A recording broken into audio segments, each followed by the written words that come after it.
What a way to begin this wonderful day. And I'd like us to kick us off with some few things that will just get to set the mood and the tone for the session today. The theme of the event is Rethinking Leadership Strategies, what to stop, what to start, and what to focus on in 2025, especially Q2. When we think in the corporate setup, or even at a national setup, think as leadership as the leader is someone who will get you to what your targets are. Achievement of target, achievement of goals. That's what we think of when we think of leaders, right? I want to challenge us to rethink that and realize that leadership is actually the responsibility to inspire and motivate people to want to follow you to a certain destination that is mutually beneficial.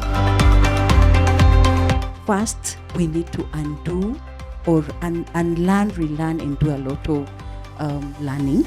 We can't keep fixated on policies that were working many years ago. That agility, that adaptability, that quick turnaround is something you need to have that voice to say this has now surpassed the test of times.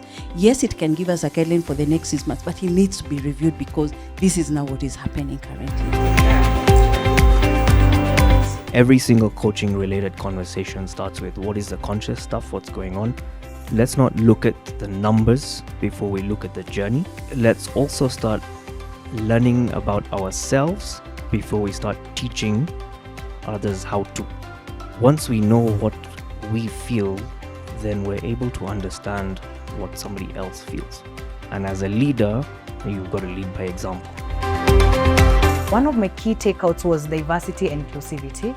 How you're gonna include all your teams across cutting board from the millennials, the Gen Zs and the baby boomers, and leveraging on their expertise. And one of my key takeaways here today is just rethinking the old traditional management setup and how that is fading away, and we're now moving into the modern way of doing things.